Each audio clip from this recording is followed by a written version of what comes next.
estamos ya en los últimos toques de esta carta, la primera carta a los tesalonicenses. Como diría el hermano Celedonio, estamos dando los últimos tiros, pero tenemos varios tiempos en esto. Vamos a ver si ya terminamos, si es la voluntad del Señor en el día de hoy. Capítulo 5, vamos a leer a partir del verso 12, dice: os rogamos, hermanos, que reconozcáis a los que trabajan entre vosotros y os presiden en el Señor y os amonestan, y que los tengáis en mucha estima y amor por causa de su obra. Tened paz entre vosotros. También os rogamos, hermanos, que amonestéis a los ociosos, que alentéis a los de poco ánimo, que sostengáis a los débiles, que seáis pacientes para con todos. Mirad que ninguno pague a otro mal por mal, antes seguid siempre lo bueno, unos para con otros y para con todos. Estad siempre gozosos, orad sin cesar, dad gracias en todo, porque esta es la voluntad de Dios para con vosotros en Cristo Jesús.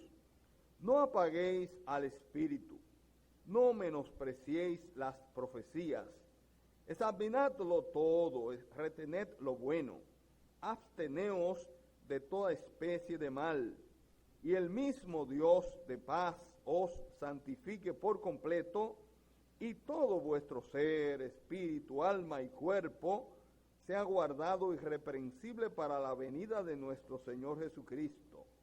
Fiel es el que os llama, el cual también lo hará. Hermanos, orad por nosotros. Saludad a todos los hermanos con ósculo santo. Os conjuro por el Señor que esta carta se lea a todos los santos hermanos.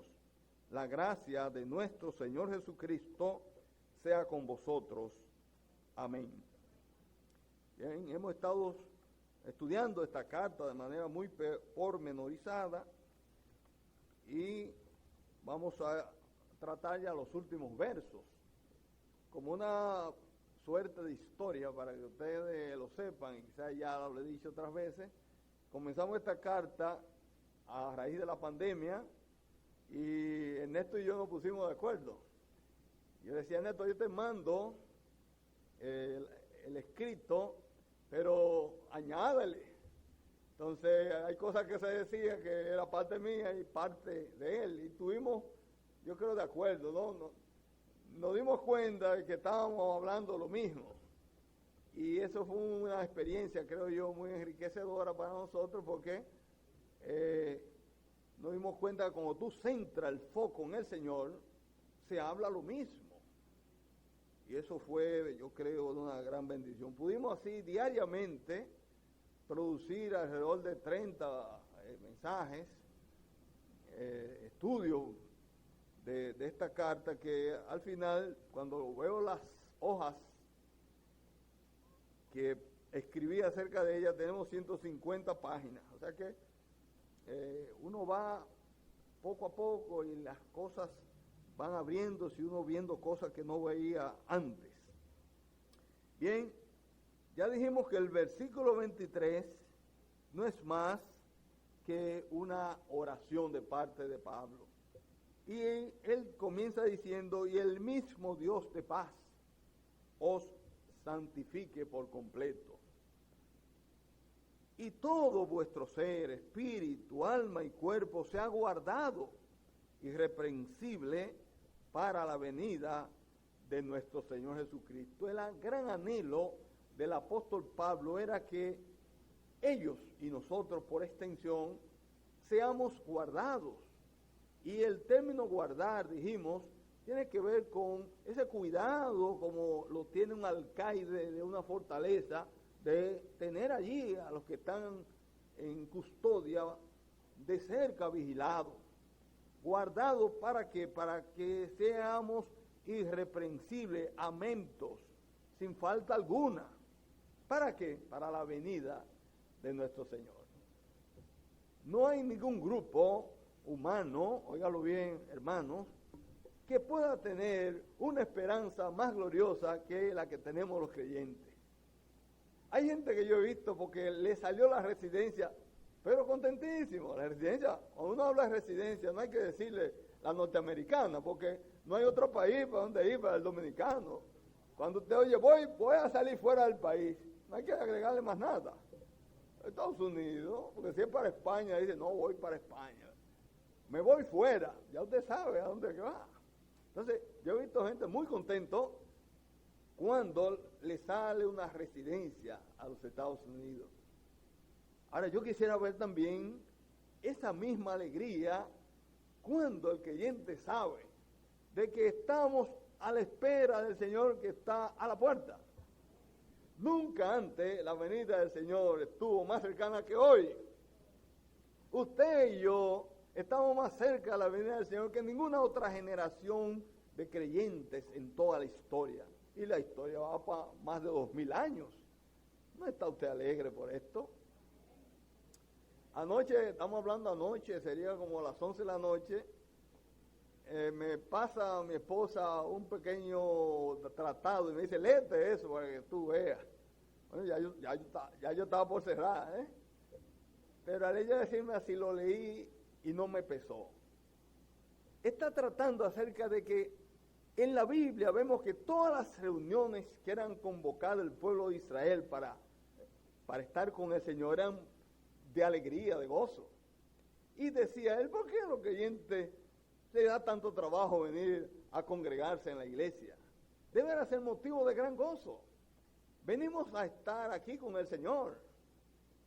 Venimos a alabar al Señor. Venimos a pensar en el Señor y a pensar en esa gloriosa esperanza nuestra que es la venida del Señor. Solamente en esta pequeña carta corta de 5 capítulos se menciona la venida del Señor 4 veces. Si 2 veces es mucho, 4 veces es digno de prestársele atención. Lo que significa que para el apóstol Pablo no había un acontecimiento más grandioso que la venida del Señor. Ver al Señor cara a cara, tal cual es, qué maravilla.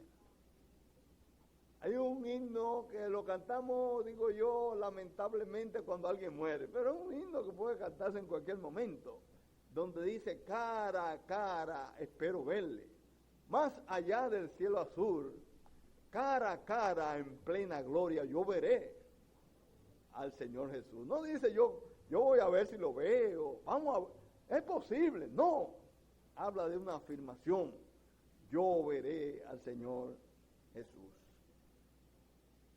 Y pasa el versículo 24, donde él pone un sello y dice, fiel es el que os llama, el cual también lo hará. Esto no es porque yo opino, no, es por la fidelidad del que os llama, que es Dios. Dios nunca miente, Dios es fiel, siempre ha sido fiel. A través de los tiempos, Él ha mostrado su fidelidad. La Biblia es un testimonio fehaciente de que Dios es fiel. Por lo tanto, el apóstol está lleno de seguridad y afirma, fiel es el que os llama. Es Él que es fiel. Y, por lo tanto, estoy seguro que Él también hará esto. Versículo 25 dice, hermanos, orad por nosotros. Esa es una corta oración, pero qué tierna. Está hablando ahí, después del Señor, el cristiano más brillante que ha dado jamás la historia de la iglesia. Después del Señor, no ha habido un teólogo, no ha habido un pensador que se le acerque siquiera al apóstol Pablo.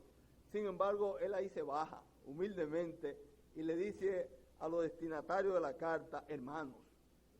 La palabra hermano es una palabra llena de un profundo afecto. Y hemos dicho otras veces, pero vaya, no está de más repetirlo. Cuando uno se va a la etimología de la palabra, el origen de la palabra en su lo que era su idioma original, habla de hermanos adelfos, hablando aquellos que son nacidos del mismo vientre. Y es bueno que sepamos esto porque nosotros los varones, ¿cuántas veces, a cuántos hemos conocido que se dijo muchas veces, ese era el hijo de él? Pero ya como se hacen ahora pruebas, y se le hace un ADN, y dice el que lo hace, no, ese no es el papá de él, ¿no? Usted ha oído mucha historia similar a esta. Ese no es su papá. Había una muchacha que en España que decía que era hija de gran pintor Salvador Dalí. Y durante mucho tiempo estuvo rodando eso. Era su papá, Salvador Dalí, naturalmente un pintor reconocido a nivel mundial y con una fortuna. Pero cuando se le hizo las pruebas genéticas, no era verdad que era hija de Salvador Dalí, se acabó la historia. Ahora bien, nosotros cuando se usa esa palabra, hermano, el apóstol Pablo está diciendo que había nacido por el mismo vientre. Entonces, eso no hay duda. No hay duda de que esa es su mamá, ¿verdad? Porque que salió del mismo vientre y nosotros salimos del mismo vientre. Puede ser que no seamos hijos del mismo padre, pero si nacimos del vientre de la madre, somos hijos de ella, no hay duda, no hay que hacer prueba. Así que esa palabra tiene un profundo significado, hermanos, pero habla de igualdad. El apóstol Pablo no está por encima de ellos, está hablando en un término de cercanía, un término de mucha afectividad, hermano. ¿Y cuál es la petición a ellos? Dice, orad por nosotros. Alguien escribía que esa preposición traducida por nosotros significa literalmente alrededor de, junto a, e ilustra las oraciones de los lectores rodeando a los escritores, Pablo y sus acompañantes, en su trabajo. Oren por nosotros. Oren por nosotros. Pablo estaba consciente de la necesidad de oraciones en apoyo a ellos que tenían para que sus labores misioneras fueran exitosas. Si vamos a 2 de Corintios capítulo 1, versículo 11, vamos a ver cómo el apóstol apela con cierta frecuencia a la colaboración de sus destinatarios. Dice el versículo 11, cooperando también vosotros a favor nuestro con la oración. Ponga la atención a esa palabra cooperando, colaborando, trabajando junto a, con nosotros en la oración, para que por muchas personas sean dadas gracias a favor nuestro por el don concedido a nosotros por medio de muchos. Le voy a hacer una pregunta a usted, mi hermano. No levante la mano, pero respóndesela a usted en tu corazón. ¿Quiénes oraron por mí en esta noche? Perdón, en este día, en esta mañana y en la noche. ¿Quién ha orado por mí? No, por él no, porque es que él acá rato él está ahí. Ahí está el problema. Ahí está el problema. Hay que orar unos por los otros y por lo que estamos dirigiendo la congregación. Eso es como el que va manejando un vehículo. Uno se duerme. Usted se ha dormido, a propósito, aquí entre nosotros manejando. Lo más terrible del que se duerme manejando es que él no sabe que se está durmiendo. Por eso tiene que haber alguien al lado que le ponga atención. Nosotros, por ejemplo, hacemos largas, como decimos nosotros, estoy hablando de mi hermana Eliana, que sabe lo que estoy diciendo, mi esposa, Dioma, sabemos lo que es, cuando estamos en Estados Unidos, alquilar vehículos y manejar en las madrugadas. Y los demás durmiendo, y uno ahí, oyendo a los otros durmiendo, y cuando viene a ver usted no se da cuenta que usted se está durmiendo. Una vez le dije a mi hermana, cámbiame, que ya no me estoy dando cuenta. Entonces, ¿qué quiero decir con esto? Es que los que dirigimos tenemos que ser vigilados por los demás, porque podríamos estar autoengañándonos y pensar que estamos bien y nos estamos desviando y podemos tener un accidente. Entonces, el apóstol Pablo decía, orad por nosotros, y yo les digo a ustedes, hermanos, oren por nosotros. Pablo creía en la eficacia de la oración. Hay gente que son muy dados a orar por otros, pero no piden oración por ellos, ni por los suyos. Job tenía, entre otras cosas, un gran problema. Él oraba por sus hijos, oraba, pero no oraba por él, según leemos en el libro de Job. Hay que orar, hay que creer en la eficacia de la oración, y el apóstol Pablo creía en la eficacia de la oración. Él hace una práctica al comienzo de sus cartas para asegurar a sus lectores que él está orando por ellos. Por ejemplo, vamos a ver aquí mismo el capítulo 1 de Primera Tesalonicenses, versículo 2, dice, damos siempre gracias a Dios por todos vosotros, haciendo memoria de vosotros en nuestras oraciones. Fíjense bien, él oraba por todos ellos. Hermanos, ¿estamos nosotros orando uno por los otros? Y al final vemos que insta a que se hagan oraciones por ellos. Esta solicitud asegura a los lectores de la carta que es un privilegio de los santos orar por el siervo más honrado del Señor y que Él busca y valora sus oraciones. Hermanos, orad por nosotros. Pablo no conocía una manera más rápida de llevar el evangelio a través de las líneas enemigas que reclutando cristianos convertidos para el servicio secreto de la oración. Él dependía de ella como de su arma básica. Hermanos, orad por nosotros.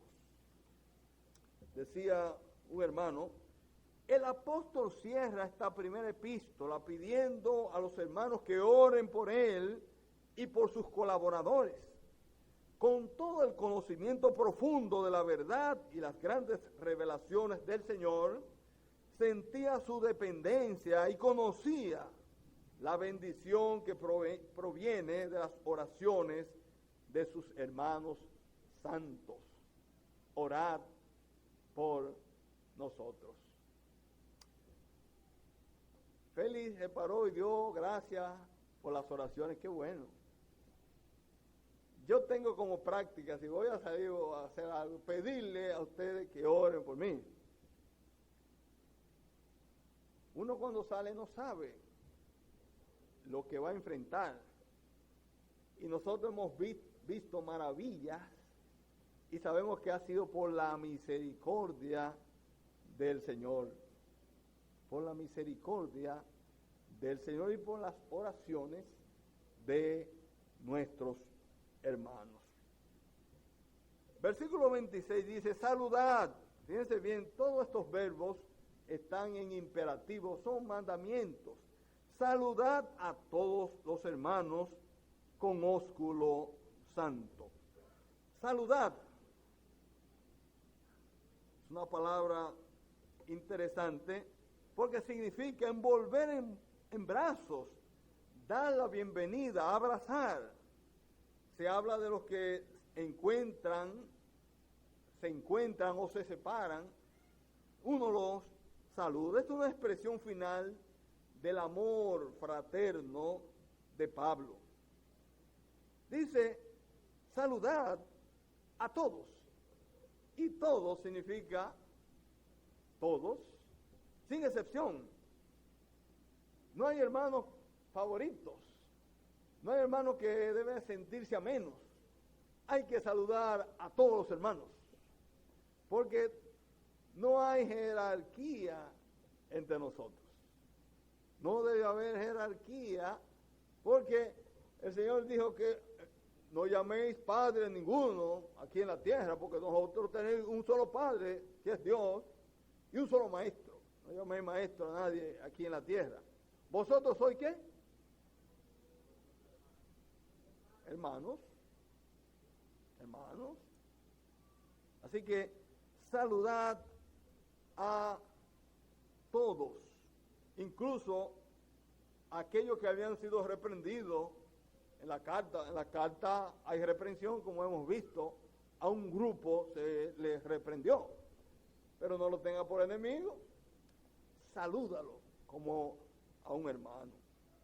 ¿Y cómo lo van a saludar? Dice, con ósculo santo. En el original, santo está primero. La Biblia es un libro que hay que leerlo con cuidado. Lo que está primero es primero. Y si está santo primero, significa que el énfasis está en la santidad. Santo significa, como ustedes saben, apartado de lo común o de lo profano. En este contexto significa aquello que es sagrado, que es casto, que es puro, que la motivación es puro. Por lo tanto, no es un beso carnal ni apasionado. Es un beso puro, porque tú eres mi hermano. Yo no te tengo a ti ninguna otra cosa que no sea un amor fraternal. No busco nada. Santo debe ser el ósculo. No es una manifestación de amor romántico, sino de amor cristiano. Ósculo. Es interesante el término que es traducido ósculo en su original. El original es filema, que viene de fileo, ser amigo, tener afecto, de filia, amor fraterno. Se refiere a un beso como una muestra de amor o de amistad. Ayer estuvimos en unas bodas en una iglesia católica y bueno, le dije a Dios, caramba, no es por nada, pero tenía muchas cosas que hacer, no me siento, pero en fin, me vi comprometido, entre otras cosas, porque es un amigo nuestro de Santiago que mandó a su chofer a que nos llevara una invitación a la casa. Y ya nos sentíamos muy comprometidos con el asunto. Y bueno, vamos allá. Era dos fases. Había una que era yendo a la iglesia del Carmen, por cierto, y luego había una recepción en un hotel aquí, muy pomposo, todas las cosas, pero digo, no, vamos a... Entre otras cosas porque tenía que preparar el mensaje. Yo no puedo durar hasta la noche. Bueno, pero fuimos acá. El asunto es que, entre otras cosas, cuando uno va a un sitio donde uno nunca ha ido, yo lo digo, lo he dicho tantas veces, lo que uno hace es que comienza a mirar las cosas, uno no ha entrado y mira, y va mirando a la gente, el comportamiento, etcétera, etcétera. Bueno, me llamó la atención, entre otras cosas, que, bueno, por el aspecto de todo el que estaba ahí, digo, y bueno, aquí el único pobre soy yo. Y cogí un rinconcito, por cierto, que tenía calor, al lado de una puerta. Y yo le dije a Dios, más bueno, gracias a Dios, porque comenzaron a hablar del Señor de una manera tal que ya yo dije, pero me estoy blasfemando en el sentido de, yo conociendo quienes estaban allí, que no eran creyentes, y diciendo que el Señor nos ha alabado, amén. Pero, yo no suelen decir, pero en fin, estoy ahí y hasta calor me estaba bajando, como les digo. Pero hay un momento dado en que dice algo así como el beso de la paz. Bueno, daba gusto ver todo lo que estaban allí sin mascarilla, porque mi amigo me dijo, todo el mundo está vacunado, tú puedes ir. Yo tenía mi mascarilla, naturalmente, pues yo la uso aquí. Bueno, pero veo la confianza y decía yo, Dios mío, esta gente que no tiene más confianza que lo de la iglesia mía. Y a la hora del beso de la paz, ahí estaba el beso. Bueno, el asunto es que el beso es una expresión de mucha intimidad y mucho amor. Por ejemplo, si vamos a Lucas, capítulo 15, versículo 20, dice allí el apóstol Lucas, el evangelista, y levantándose vino a su padre, y cuando aún estaba lejos, lo vio su padre y fue movido a misericordia, y corrió y se echó sobre su cuello y le besó. Esa cultura, una cultura muy besadora, vamos a utilizar esa expresión, y ese gesto cuando el padre besa a su hijo que tenía tanto tiempo fuera del hogar, es una expresión de cuánto ese padre amaba a su hijo. Así debe ser el amor que debe caracterizar a los miembros de la iglesia, y por lo tanto el apóstol Pablo dice, den una señal de ese amor que ustedes se tienen. Salúdense, hermanos, con un ósculo santo. Bien, nosotros no tenemos esa cultura. Recuerdo estando, la primera vez que fuimos a Argentina, estábamos en Buenos Aires, y estábamos mi esposa y yo, y vemos dos hombres besándose, y comenzamos a ponernos medio chivos. Pero después vimos que se acostumbraban a besar, y bueno, esa es su cultura allá. Nosotros damos la mano, ¿verdad?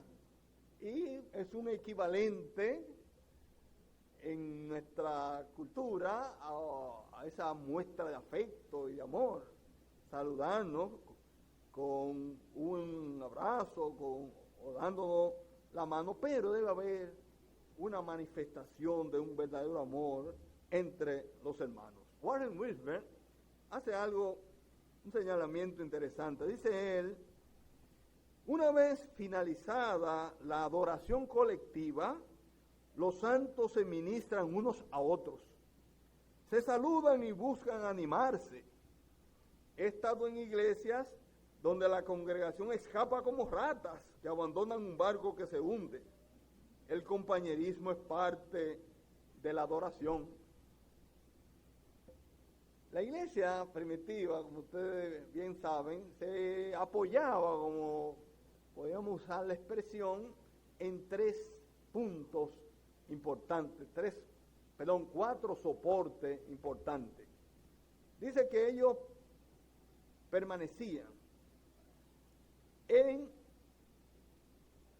la doctrina de los apóstoles, en la comunión unos con otros, en el partimiento del pan y en las oraciones.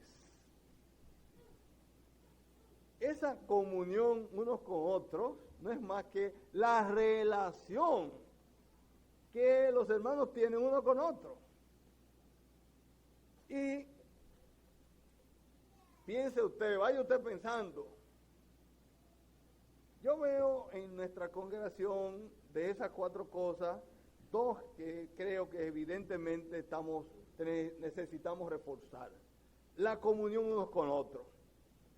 Uno sabe, muchas veces el hermano, él sale por ahí corriendo, y ahora decimos que por la pandemia. Quédese a conversar, salude a su hermano, Hay muchas cosas que hay que hacer. Yo no soy el mejor ejemplo, pero mi esposa dice, yo tengo que arreglar la cosa porque es que tú eres el último que te va. Bueno, yo soy hijo de mi papá, que era pastor en la iglesia. Yo me creo, yo soy una suerte de el capitán del barco. El capitán no puede determinado, el barco llegó, salir y se fue a su casa. Tiene que quedarse aquí. Mira qué pasa. ¿Cuántas veces hay alguien que quiere hablar con uno? O un hermano que estaba, uno pasa cualquier cosa, tengo que esperar que esa puerta se cierre. O sea, es parte de la responsabilidad de uno estar al tanto de todas estas cosas, al tanto de la condición y situación de cada hermano. Por lo tanto, saludad a todos los hermanos con ósculo santo. Versículo 27 dice, os conjuro por el Señor que esta carta se lea a todos los santos hermanos. Esa palabra, conjuro, ha sido una palabrita que ha ocasionado extrañeza en muchos estudiosos. La palabra viene del griego enorquizo, que es un juramento. Significa poner a alguien bajo o atar por un juramento o hacer jurar. Colocar a alguien bajo un cargo solemne. En sentido figurado, la idea es la de un llamamiento sincero. Esa palabra se encuentra solo aquí en todas las escrituras. Hay un hermano que dice, Pablo puso a sus lectores bajo juramento, temando hacer esto, sugiriendo que Dios los disciplinaría si desobedecían. Había algunos problemas en la iglesia a los que Pablo quería llegar, haciendo que todos escucharan sus palabras, o se dio cuenta de que en esta epístola fue escrita bajo inspiración divina y por lo tanto era espiritualmente valiosa. Quizá tenía ambos motivos. Por lo tanto, Pablo dice, os conjuro, y dice, por el Señor. Es un fuerte llamado. Tal vez puede explicarse, alguien ha dicho, por una sospecha de parte de Pablo de que se podría hacer un uso incorrecto de su nombre y de su autoridad, como podemos ver, por ejemplo, en 2 a Tesalonicenses, el capítulo 2, versículo 2, que dice, no os dejéis mover fácilmente de vuestro modo de pensar, ni os conturbéis, ni por espíritu, ni por palabra, ni por carta, como si fuera nuestra. O sea, no era raro que alguien falsificara carta y la hiciera llegar a las iglesias que no eran de Pablo. Por lo tanto, Pablo quería que esa carta que era suya, esa carta que la había escrito bajo la inspiración del Espíritu Santo, fuese leída. El tiempo presente que está este verbo indica el carácter permanente de este encargo. Y el agregado por el Señor indica que Pablo recibe su autoridad para hacer esta declaración de Jesucristo mismo.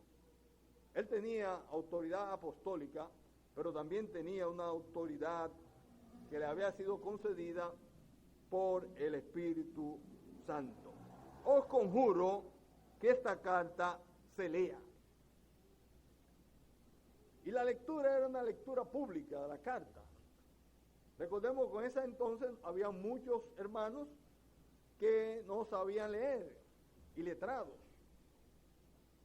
Por lo tanto, las lecturas se hacían de manera pública. Los cristianos, en su culto público, seguían la costumbre judía de leer en público las escrituras. Es una costumbre que ya formaba parte de la cultura judía. Por lo tanto, el lector de la iglesia adquirió una posición oficial. Él era el que leía las cartas apostólicas.